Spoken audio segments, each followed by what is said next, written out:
Buenos días, bienvenidos al webinar. Vamos a esperar unos pocos minutos antes de arrancar. Vamos a esperar unos 2-3 minutos de gracia para que las personas que están llegando un poquitito tarde también pueden asistir desde el comienzo.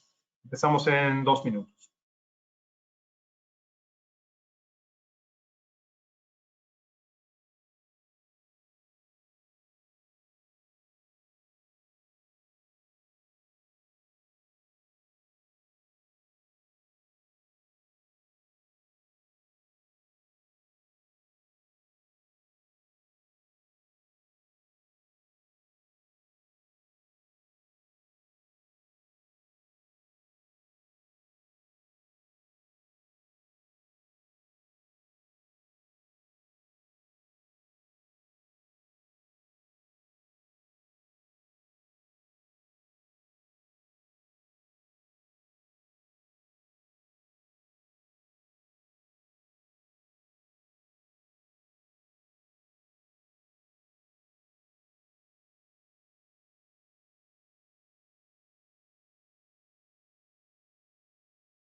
Bueno, buenos días a todos, buenas tardes, depende un poco del área donde se encuentran cada uno.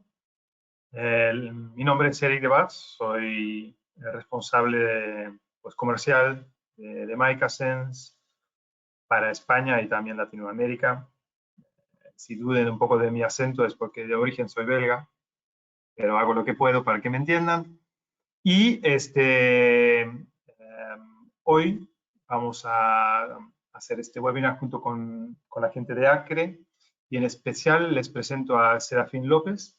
Él es doctor agrónomo, profesor del Politécnico de Madrid, especialista en sensores multiespectrales, las aplicaciones y también equipos de topografía y cómo hacer mapas con diferentes software que hay disponible. Así que las reglas del webinar van a ser más o menos que ustedes en el chat pueden hacer preguntas si las tienen durante el webinar para que no se olviden. Y al final, Serafín y yo y Enrique también, Enrique Zarca del Grupo ACRE, vamos a tratar de contestarles. Vamos a elegir las preguntas más destacadas y vamos a responderles en grupo. No sé si vamos a poder llegar a responderlos todos. De todas formas, cuando termine el webinar van a recibir un correo con las preguntas contestadas y también una grabación de este mismo webinar para que les quede para ustedes si lo quieren mirar nuevamente y también para las personas que se han inscrito pero no han llegado a participar en este webinar de hoy. Así que, bueno, voy a ceder al Serafín el control de la presentación y vuelvo a estar con ustedes dentro de más o menos media hora que va a durar esta presentación.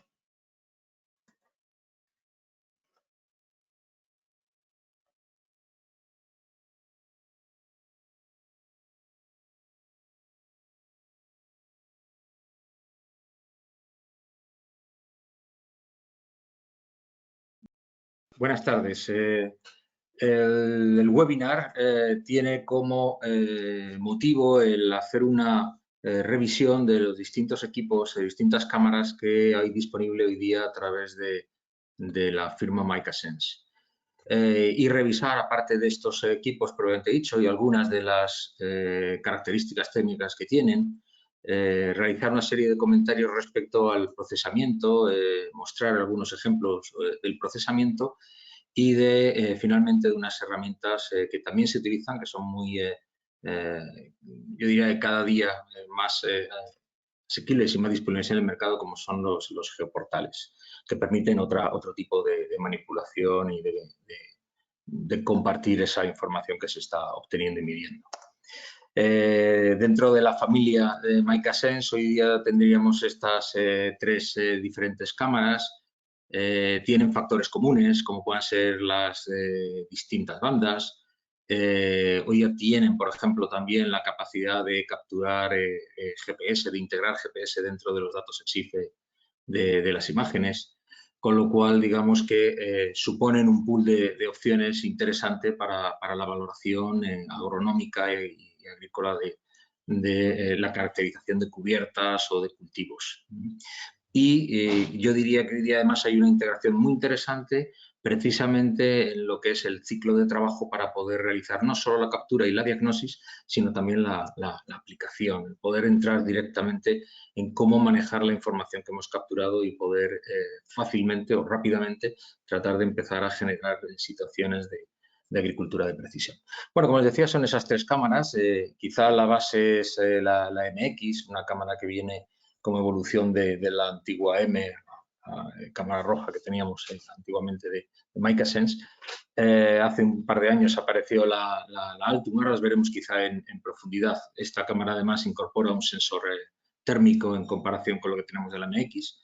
Y este pasado año, a final de año prácticamente, se incorporó la última, la Dual, que es una cámara que complementa a la MX tradicional, de tal manera que las dos hacen de tándem. No funciona la Blue solo, sino que hacen de tándem la MX más la Blue, como veremos a continuación, proporcionando no las 5 bandas de la MX, sino la combinación de las 5 de la MX más las 5 de la Blue y, por tanto, 10 diferentes firmas espectrales para poder hacer análisis de cultivos y de cubiertas vegetales.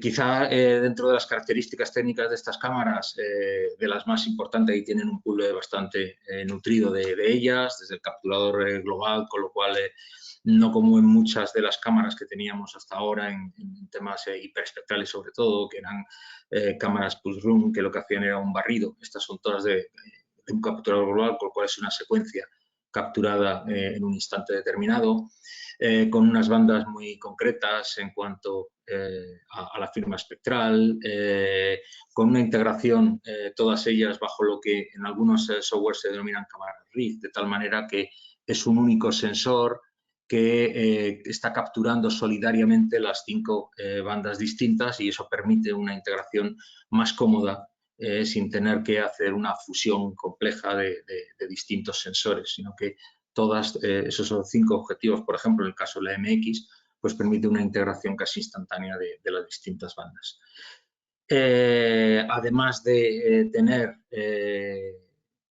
la firma espectral del color, del rojo, verde y azul, tienen además distintas bandas multiespectrales, distintas bandas incluso en el espectro no visible, con lo cual los hacen muy interesantes, como veremos a continuación, para poder tratar de diagnosticar antes de que incluso los posibles problemas sean visibles para el ojo de los usuarios.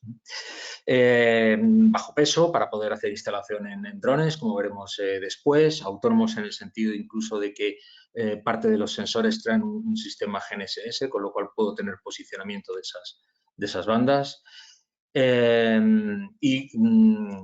Realmente esas tiene además un puerto o un dispositivo de almacenamiento, de tal manera que según se realiza el vuelo es muy cómoda la extracción y el inmediato uso y generación de datos para poder empezar a evaluar las zonas que se han volado. Ahí tiene una comparativa de características técnicas de las tres. Quizá en la parte central podríamos empezar por la MX, una cámara de 200 gramos, que tiene, como digo, como les he comentado antes, esas 5 bandas, azul, verde, rojo. Azul, verde, rojo, una banda en el borde rojo que nos va a permitir muy interesantes análisis a nivel multiespectral y una última banda del infrarrojo. Como ven, todas ellas tienen el mismo sensor, el DLS2, que tienen en la parte izquierda en la Altum, de tal manera que lleva tanto el GPS como un sensor de luz, que ahora veremos para poder equilibrar las imágenes en función del tiempo y de la iluminación. Tanto la MX como la Red Edge tienen una resolución de 1280 x 960, lo que equivale a 1,2 megapíxeles por banda. Quiere decir que las 5 bandas que está capturando estarían en torno a los 6 megapíxeles. Y tanto la MX como la Dual lo que llevan es un soporte en SD, que como les decía antes, en el momento en el que se acaba el vuelo yo puedo hacer esa recogida de los datos. Cuando hablamos de la Dual, ven ustedes que tiene 508 gramos y es porque está recogiendo el peso de ambas cámaras. Y en ese caso, la Dual lo que hace, y lo vamos a ver con un poco más de profundidad, es incorporar otras 5 bandas más, ya serían 10, con las cuales la firma espectral, la capacidad de análisis espectral es mucho más amplia y veremos que tiene aplicaciones en muy distintos campos.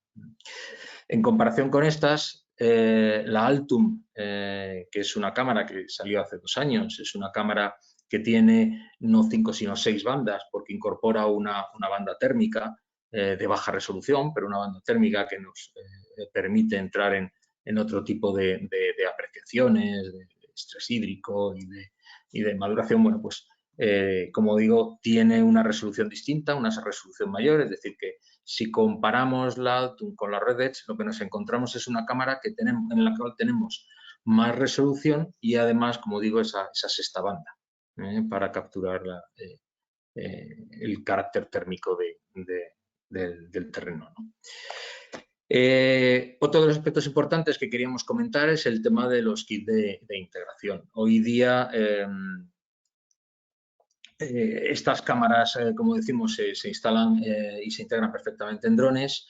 Hay 2 líneas de integración quizá muy conocidas. La primera de ellas sería el Skyport, que trabaja con todos los 2 drones de DJI. Es un puerto de conexión rápida que permite además alimentación y cierta comunicación de datos.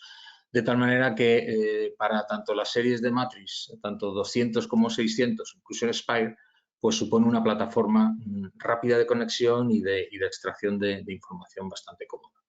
Y en paralelo a eso, para otros drones con los que quisieran capturar estas imágenes de carácter multiespectral, pues tendrían integraciones con kits específicos, que por supuesto también pueden montar en 200 y en el Matrix 600, pero que también hay algunos accesorios para integrarlo incluso en drones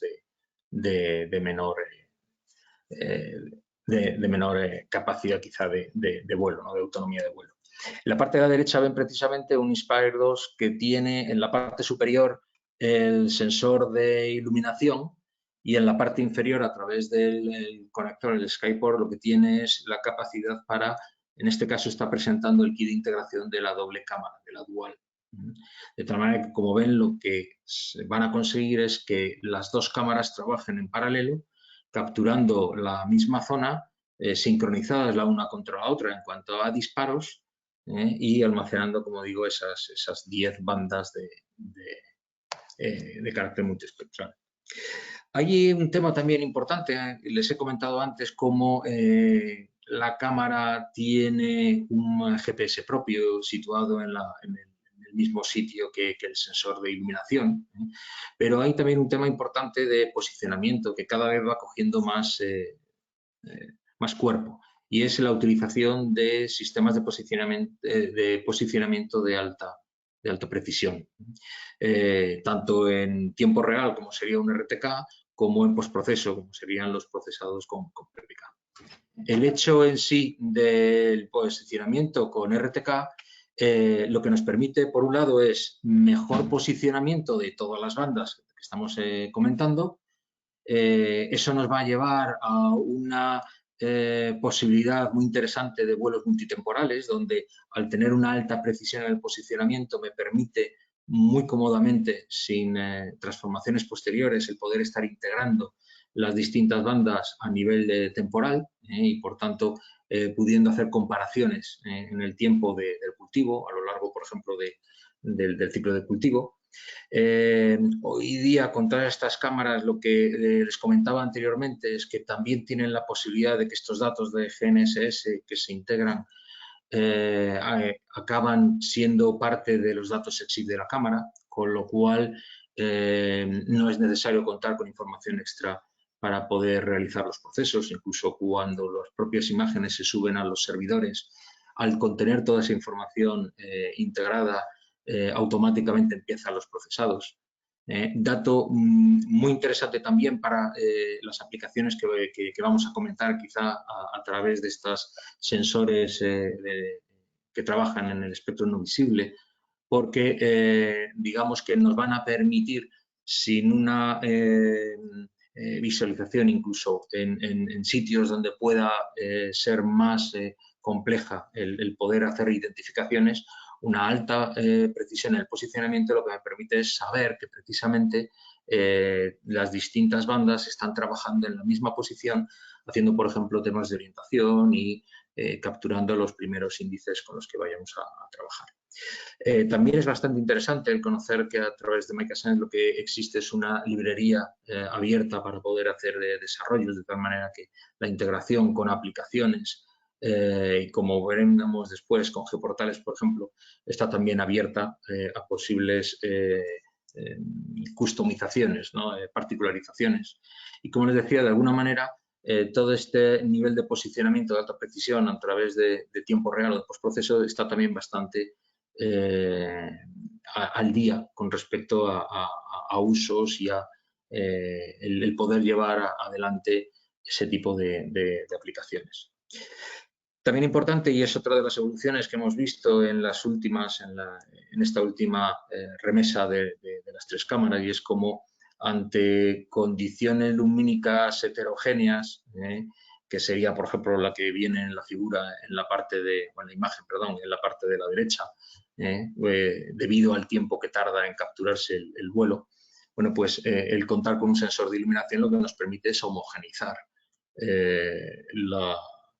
las imágenes en función del tiempo y en función de posibles coberturas o semicoberturas por nubes o por cambios de la incidencia del sol sobre la escena donde estamos capturando, etc.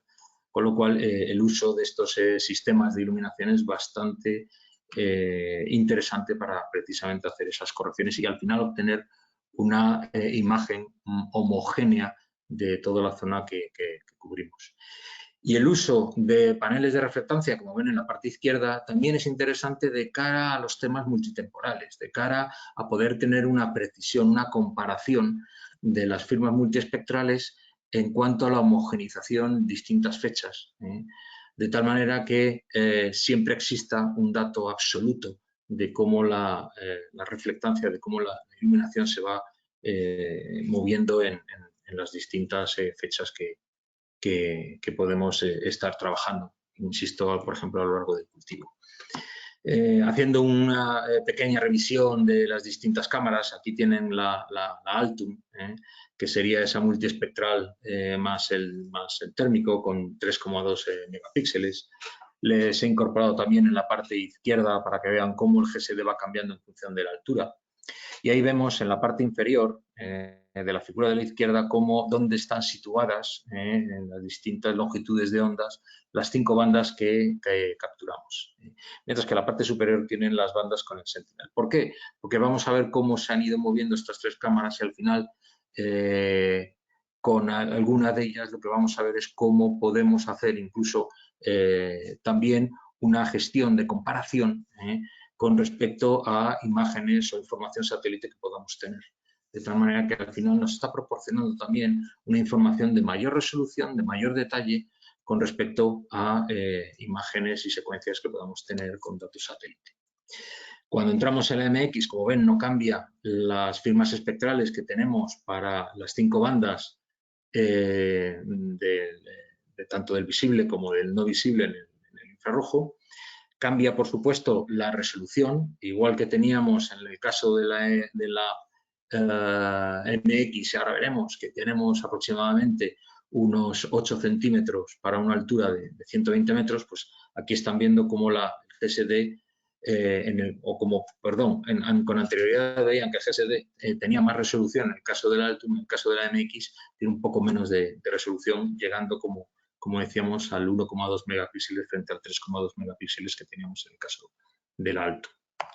Si incorporamos la información multiespectral de la Dual, verán que sobre las firmas espectrales que teníamos en la parte, superior, ahora hemos incorporado otras 5 bandas en zonas muy concretas, específicas, que veremos ahora, de tal manera que lo que estamos cubriendo, lo que tenemos al final son esas 10 bandas tanto en el espectro visible como en el no visible, que nos permiten incluso, y si hacen la comparación entre la parte superior del satélite y la inferior de las cámaras multiespectrales, hacen esa relación de comparación entre las distintas bandas que podemos tener en satélites como Sentinel o Landsat. De hecho, esta sería la tabla final que podamos tener con la MX más la Blue, con las dos, que como decía, tiene esa caracterización de resolución de 1280 por 960.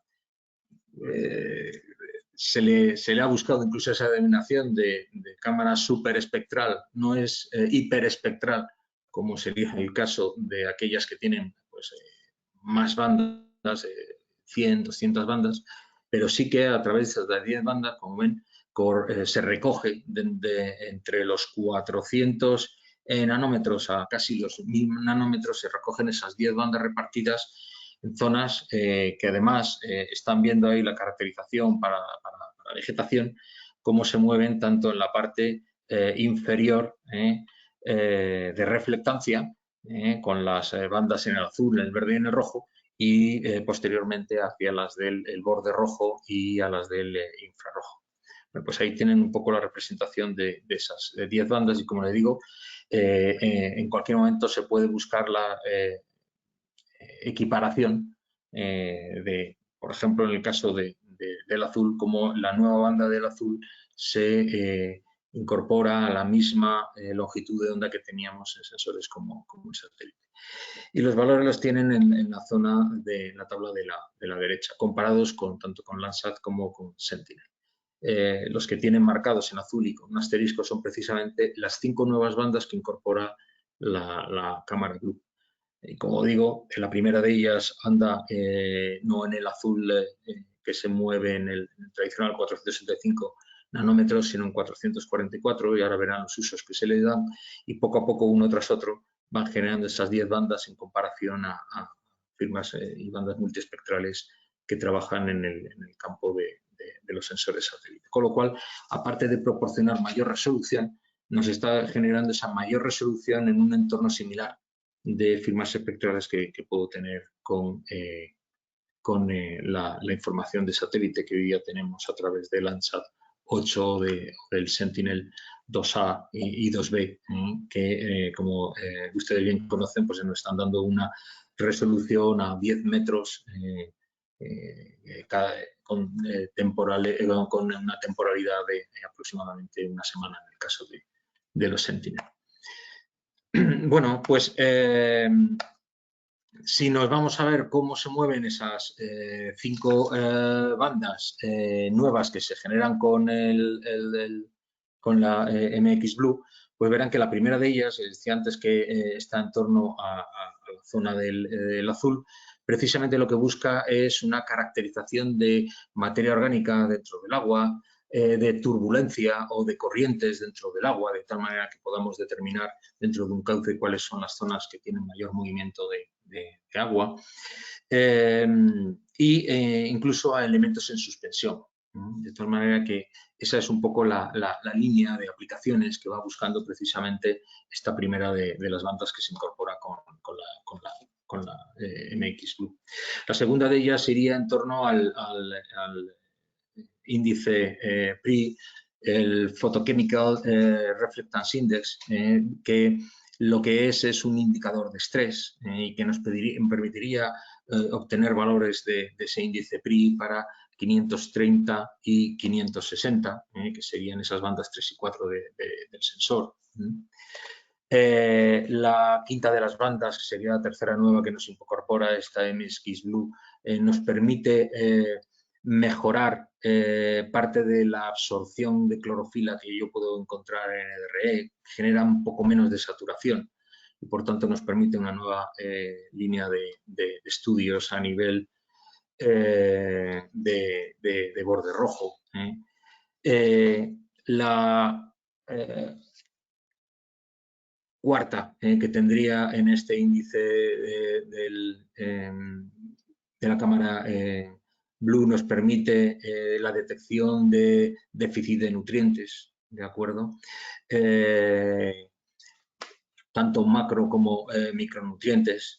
La última, la quinta, está más especificada para índices tipo MCARI, donde lo que está haciendo es buscar posibles detección de clorosis y, como digo, una clasificación en la parte alta del hombro, donde se contrasta luego ya con los índices multiespectrales para poder hacer, como digo, esas determinaciones de posibles problemas en cultivos. La parte más interesante de la utilización de estas cámaras que trabajan en el espectro no visible es precisamente esa posible detección temprana de problemas, de tal manera que antes de que se puedan percibir por el usuario, por el agricultor, yo pueda determinar o encontrar posibles índices que me permitan indicar el poder entrar a tratar de tomar decisiones que me ayuden a corregir antes de que sean visibles, como digo, esos problemas que puedo encontrar en los cultivos. En cuanto a herramientas de procesamiento, bueno, pues dentro de las que pueden encontrar en el mercado, nosotros les vamos a plantear dos de ellas en concreto a través de PIS4D. Una de ellas sería el PIS4D Fields, que es una herramienta de procesamiento en 2D muy dirigida a la secuencia, a la metodología de trabajo de captura de información, generación de índices, tanto los estándar en DBI, el CARI, el TCARI, como también la posibilidad de generar índices propios. Y como van a ver que en la actualidad ya no es solo el poder generar, el poder calcular algún índice, sino tratar de buscar cómo poder aplicar ese índice a través de mapas de tratamiento.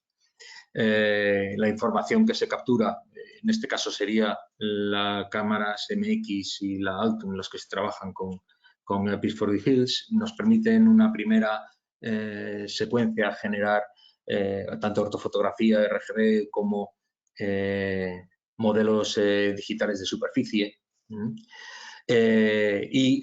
A continuación generar los distintos índices que puedan ser de interés para la evaluación, para la valoración de la evolución del cultivo.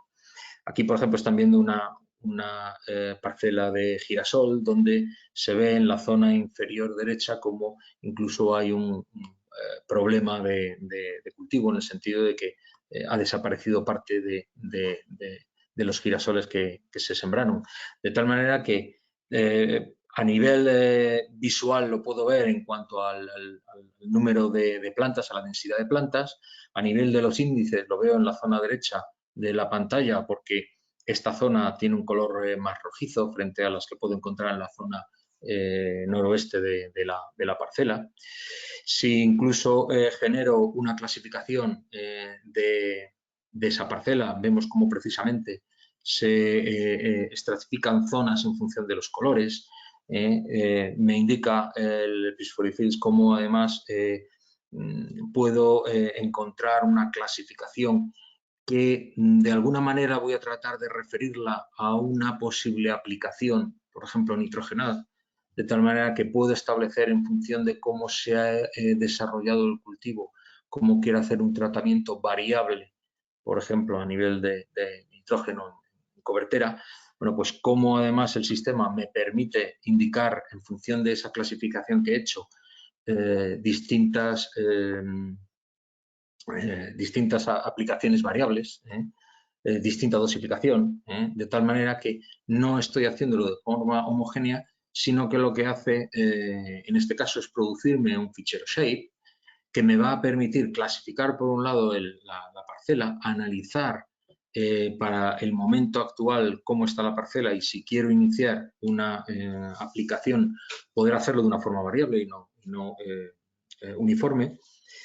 Cómo eso evidentemente me puede llevar no solo a una optimización en la ejecución, en el consumo de los nutrientes o en este caso del abonado, sino además incluso en la determinación de la potenciación de alguna zona que pueda ser más interesante, alguna corrección que pueda llevar a cabo para tratar de homogenizar un poco más el cultivo, tratar de recuperar alguna zona dentro de la parcela que pueda haber detectado como con un desarrollo más tardío con respecto a otras.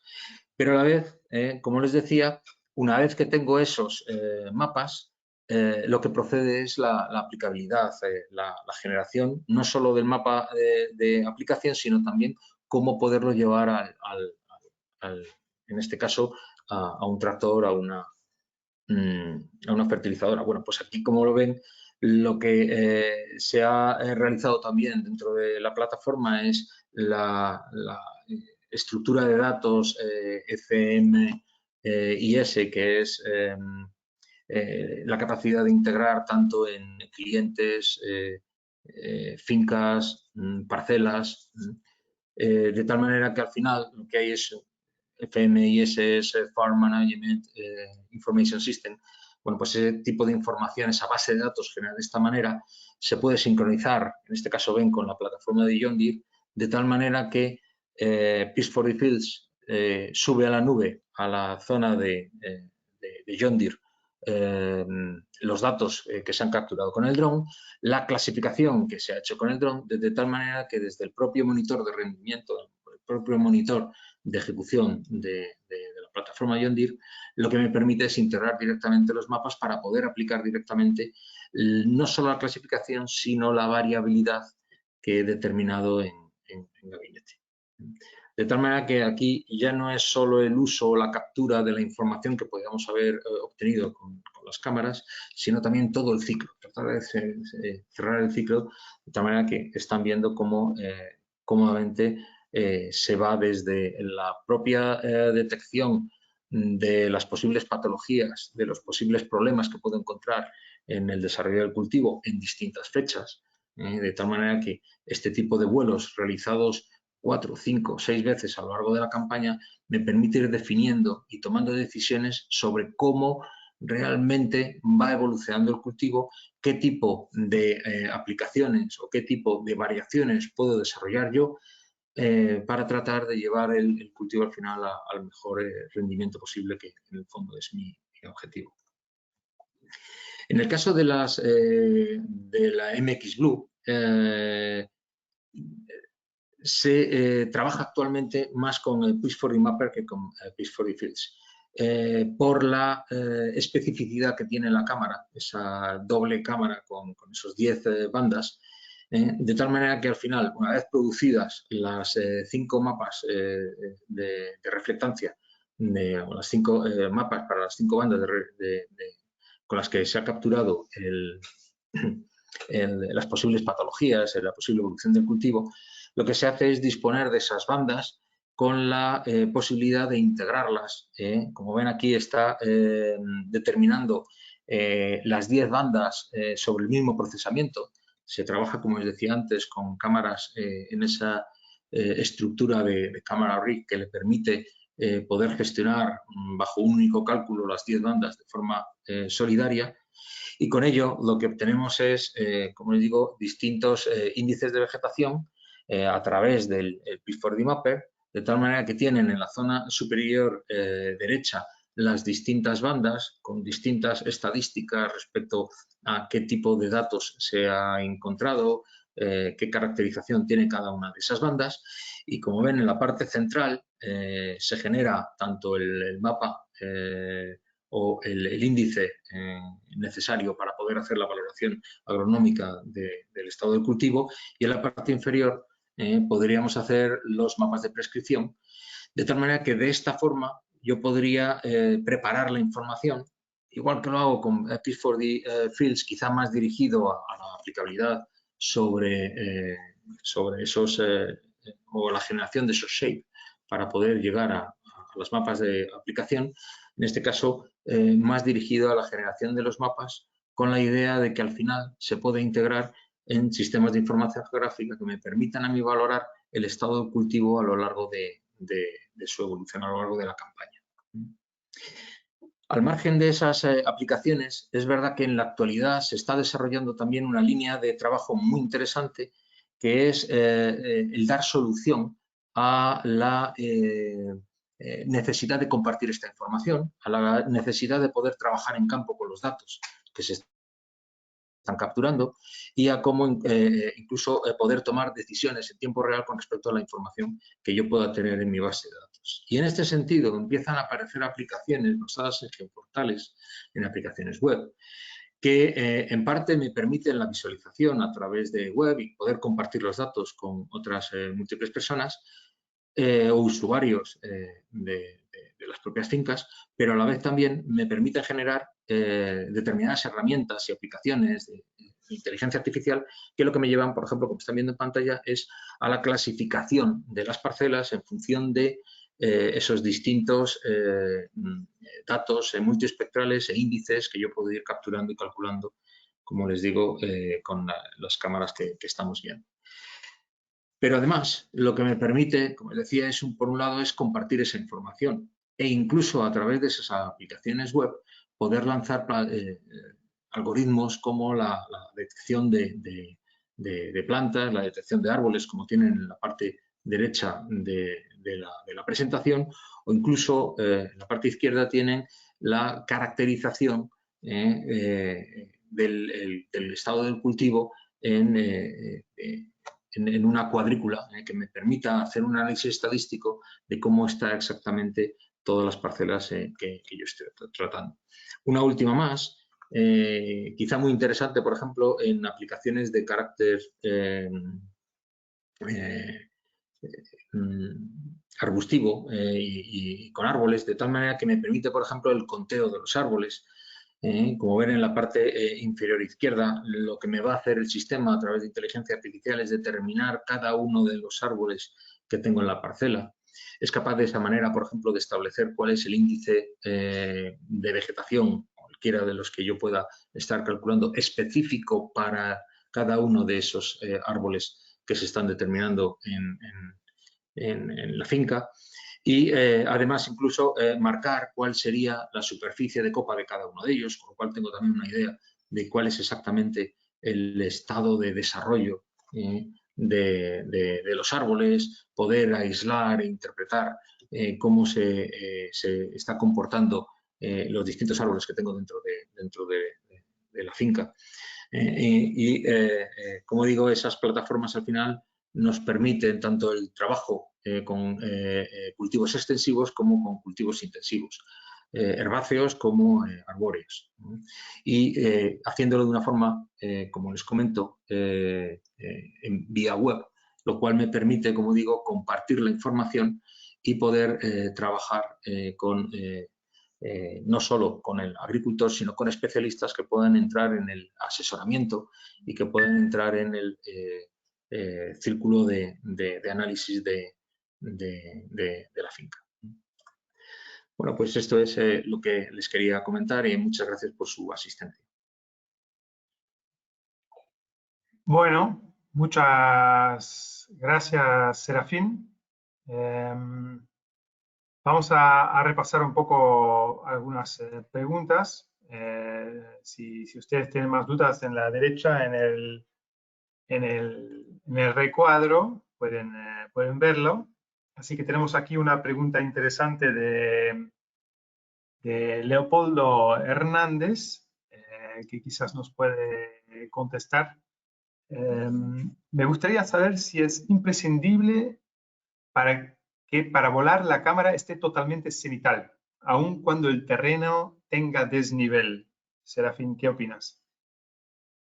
Pues yo creo que sí. Y digo que sí porque lo que hace el volar con la cámara cenital es tratar de corregir posibles, no fallos, pero posibles problemas que yo pueda tener en la cobertura de las distintas pasadas. Evidentemente, en ocasiones, y ha habido aplicaciones que lo que buscan precisamente es hacer capturas oblicuas, pero van buscando otra caracterización, van tratando de buscar dentro, por ejemplo, en especies arbóreas, tratando de hacer un análisis más global de lo que es, en ese caso, los árboles. Pero en general, el tipo de aplicaciones van siempre volando en vertical para tratar precisamente de generar las mayores, o para tratar de disminuir los mayores problemas que puede haber por algún problema de solape. Entonces, sí, normalmente se vuela en vertical. Bueno, gracias. Otra pregunta muy interesante es, hola, ¿estas cámaras son compatibles con módulo RTK o depende del dron? Gracias. Muy interesante. Sí, sí, porque como decíamos antes, incluso con algunas de esas bandas donde es más complejo quizá el poder hacer mediciones, ¿no? Mediciones me refiero a mediciones que lleven a la geometría, a la corrección geométrica, a la generación de ortoimagen, de ortofotografía. Pues el posicionamiento preciso ayuda muchísimo a trabajar precisamente los falsos positivos, que podríamos decir que bandas con una caracterización pobre, porque son muy específicas, pues pudieran verse un poco menos capaces, ¿no? Bueno, pues precisamente el RTK, y como decía yo antes, todas estas cámaras son capaces de capturar a través del puerto de datos una señal de GPS externo. En el momento en que entra ese tipo de señal, el registro que hace la cámara, en lugar de depender del GPS propio que va en el DLS2, lo que hace es que incorpora los datos de ese GPS externo. Cuando ese GPS externo tiene más precisión, que es lo que estamos buscando con este tipo de entrada externa de GPS, pues lo que hace es que en lugar de utilizar una señal GNSS autónoma de varios metros de precisión, llegaría a tener precisiones centimétricas con estos GPS externos, Sí. basados en el tiempo real. Quiero agregar a esto que para DJI no podemos tomar la señal RTK del Matriz 200, por ejemplo, y es preciso agregarle un módulo aparte. Sí. Hay otra cosa también, fíjate, hay una cosa, Eric, que también se pregunta muchísimo y yo creo que es vital en estos casos. Y es que muchas veces se asocia el RTK como un hecho de la posición o de la precisión o de la disminución del apoyo que necesito, que es verdad. Pero yo lo encuentro mucho más importante, por ejemplo, el tener RTK en cuanto a la homogenización del vuelo, en cuanto a la precisión en la ejecución, ya no en el cálculo, sino en cómo ejecuto el vuelo. Y eso yo creo que también es vital. Es decir, un vuelo realizado con RTK me garantiza los solapes que estaba diciendo antes, que en un momento dado puedan ser difíciles cuando estoy en zonas donde la orografía no es plana. Y además me permite incluso mejorar o reducir los solapes precisamente porque tengo una garantía de que se están ejecutando correctamente. Sí, correcto. También tengo entendido, si para el dron cuando saca la foto, mejora mucho la precisión también, y si vuela con RTK, mucho más, con lo cual tendríamos que preguntar cuál es el efecto de... Cae drásticamente nuestra autonomía de vuelo, que estoy convencido que a muchos no nos gusta. Eso sí. Pero sí, sí es verdad. Bueno, acá Luis Méndez pregunta, ¿existe alguna publicación de estas cámaras MicaSense orientado al sector forestal? Esto lo voy a tomar yo, porque justamente ayer se ha publicado un caso de uso para el sector forestal hecho por nuestro socio en Polonia, Navigate, y sobre la detección de diferentes tipos de árboles. La verdad, tengo que admitir que no lo he leído todavía, pero está en nuestra página web y en LinkedIn también. Se buscan MicaSense. La publicación justo de ayer es sobre el sector forestal. Sí. Yo he visto también algunas con pinos y algunas también con coberturas forestales. Sí.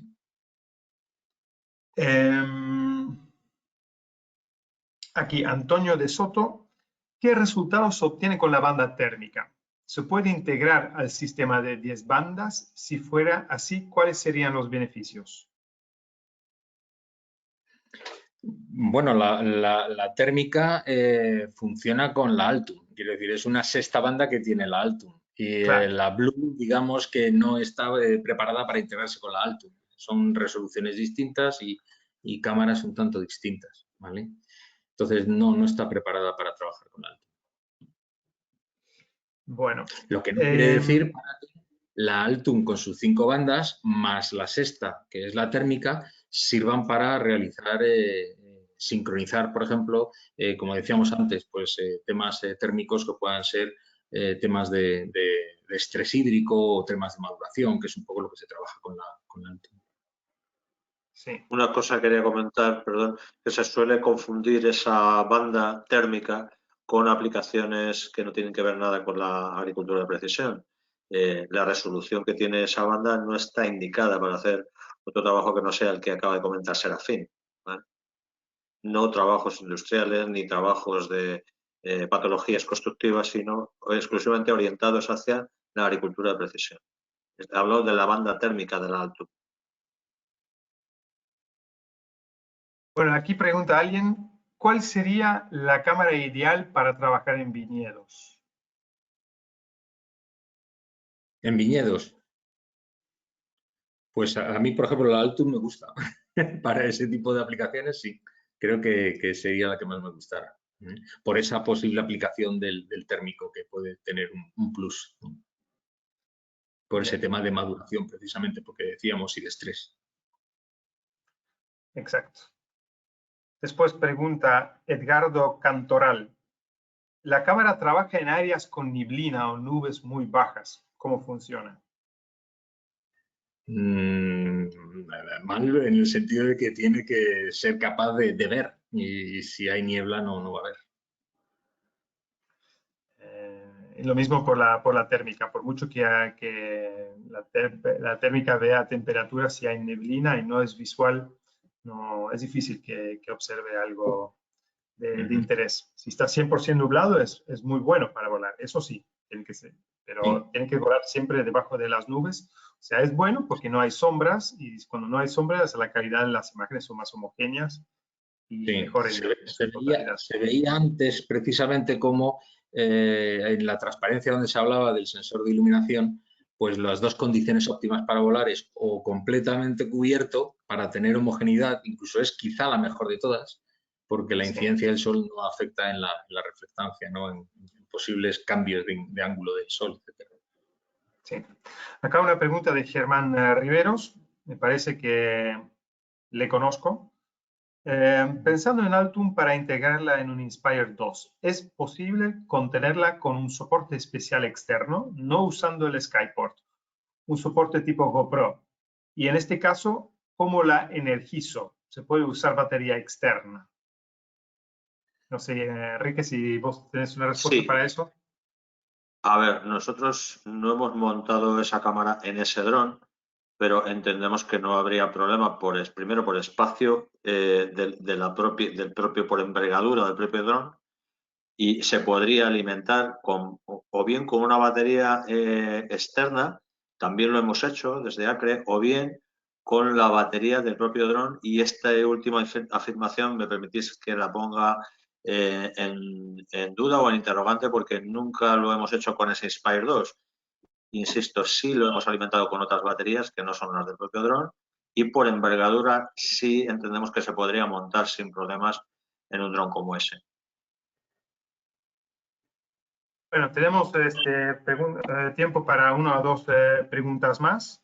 Tenemos aquí una pregunta sobre el almacenamiento y cuántas hectáreas podemos volar con una cámara, ¿sí?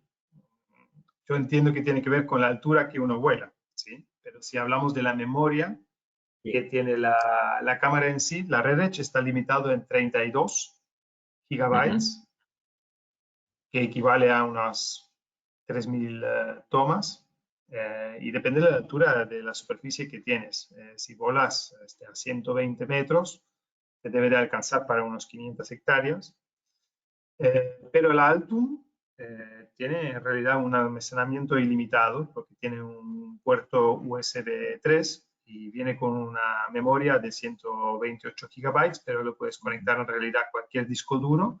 Igual ya les voy adelantando que el próximo mes vamos a sacar un dispositivo que podemos anclar al puerto DSD de la Red Edge, que puede poner tarjetas flash de memoria y que tiene una memoria de 500 gigabytes, ¿sí? Pero eso es próximamente estimo, el mes que viene. Bueno, una pregunta más. Hay una incompatibilidad con el Matrix 210 RTK. Pregunta Luis María Jaunzaras. Enrique. No, no hay ninguna incompatibilidad. Es como en la misma situación que el Inspire 2, pero mejor aún, porque la envergadura de los 210 RTK todavía es más grande como dron, ¿vale? Físicamente es un dron más grande. Entonces, es capaz de levantar ese peso sin ningún problema, como el Inspire 2, y podría trabajar perfectamente con ese dron sin ningún tipo de problema. Hay que colocarlo y encontrarle un sitio que es bajo la panza del propio dron y en sentido nadir, en sentido vertical, sin ningún problema. No hay ningún problema con ese dron. Bueno, última pregunta para Serafín. ¿Puedo procesar la banda térmica de la Altum junto al resto de las bandas en Pix4D? Sí, se puede. Eso es lo mismo que decíamos antes. Precisamente Pix4D lo llama una rig camera, que quiere decir que todos los sensores son solidarios, que cuando se mueve la cámara en cualquier dirección, todos se mueven igual, con lo cual lo que hace es que ancla la solución de las 5, 6 bandas precisamente a las que tiene antes. Incluso hay una opción para tratar de generar, pues igual que se hace con sensores satélite, el tema del pan sharp, para tratar de mejorar un poco la resolución en función de las bandas multiespectrales. O sea que sí, al final uno produce cuando uno saca los mapas de reflectancia, al final tiene unos 6. Muy bien. Entonces, ya que estás hablando del pan sharpening, acá hay una pregunta sobre si se puede combinar diferentes sensores. Y acá pregunta alguien ¿se puede combinar con una FLIR de alta resolución o hasta incluso con un LIDAR? No sé, Enrique o Serafín, si quieren decir algo sobre eso. Bueno, vamos a ver, combinar, sí, vamos a ver, dentro de los procesados que hay a través de imagen, lo que se hace son combinar distintos proyectos, distintos vuelos. Da igual que sean dos sensores que van, no por ejemplo, no solidarios, sino que van montados sobre una plataforma. El caso, por ejemplo, de un Matrix 600, que es una plataforma de vuelo más que un dron, pues puede almacenar distintos sensores. Yo puedo tener la captura del terreno con distintos sensores y luego normalmente lo que se hace es identificar puntos comunes dentro de las imágenes y se hace una integración de distintos proyectos. Entonces hay integraciones de proyectos interpretando que los sensores van independientes, en ocasiones con cámaras hay capacidad para integrar con sensores que tengan una solución geométrica de aerotriangulación conjunta. Entonces sí, se puede. Lo que hace uno al final es crear distintas bandas y ahí el tema es un poco la aplicación. Por ejemplo, Pix4D lo hace el poder tener varias mapas de reflectancia y poder incluso tratar de, a través de una resolución mayor con una RGB, pues tratar de darle textura con otra banda o con otro sensor que tenga menor resolución. A ver, Última pregunta. una apreciación, perdón, disculpadme, a las preguntas que antes nos hacían, nos acaban de responder un compañero. El Matic 210 necesitaría, podría alimentarse la Altum de la batería del 210 RTK sin ningún problema, y en el caso del Spire 2 montar una cámara Micasense es posible, pero con batería externa, ajena a la del propio dron. ¿Ok? Acá, una preguntita más. ¿Puedo instalar en un ultraliviano o en un avión pequeño? Eso lo voy a contestar yo porque en una vida anterior lo he hecho. Y lo que tienes que tener en cuenta aquí básicamente es el tema del sensor de luz. Con el GPS lo necesitas, porque sin eso la cámara no funciona. Y el cable entre la cámara misma y el GPS no es suficientemente largo. Si tienes que poner la cámara en la panza del avión, el sensor tiene que estar en un lugar donde reciba la luz, o sea, el techo, arriba el ala o arriba el motor. Entonces, lo que son 4 cables que hay que elongarlos y atarlos de la mejor forma, porque el avión levanta velocidad y que no suelte nada por el viento. Y con 32 gigabytes efectivamente puedes cubrir miles de hectáreas, ya que puedes volar muchísimo más alto también, siempre teniendo en cuenta la condición de nubes, porque en una foto es muy fácil que te agarra la mitad nube y la mitad sol. Hay que planificar muy bien el día de salir a volar. Se recomienda a la mañana, porque generalmente por la tarde levantan los nubes y con eso se puede volar más alto y cubrir más superficie, muy usado para trabajar con cultivos como cereales, por ejemplo, ¿no? Bueno, yo creo que quedaba solo una pregunta que es de interés general para Serafín. ¿Se podría explicar la diferencia entre el Altum y la Dual en el sentido de la aplicación en campo? ¿Cuál se recomienda para agricultura pensando en un solo sistema? O sea, es una persona que está dudando entre las dos cámaras para la agricultura. ¿Cuál? Difícil, muy difícil.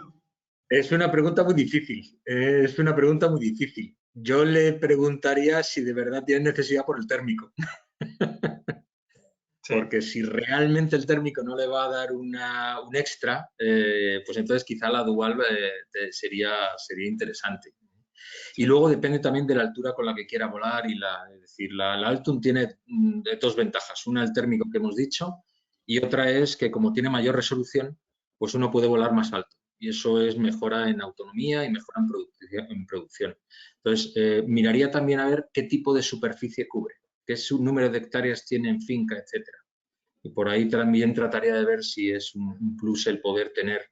Igual nos dice que tiene 200 hectáreas y resulta que eso significa que es capaz de cubrir en un día la superficie de finca que tiene. Entonces podría ser un interesante. Es verdad que con la dual hay nuevas aplicabilidades y son muy interesantes, pero bueno, trataría de mirar ese tipo de condicionante. Bueno, ya ha pasado una hora entera. No podríamos pasar otra hora charlando, evidentemente, sí. Y hay mucho más preguntas para responder y da para dar una maestría entera seguramente, pero tampoco quiero abusar de su tiempo y evidentemente le quiero agradecer a Serafín y a Enrique para el contenido valioso que han aportado para este webinar. Así que bueno, me despido y que tengan todos una excelente semana. Muchas gracias, Eric. Gracias a todos. Gracias. Hasta luego. Chao.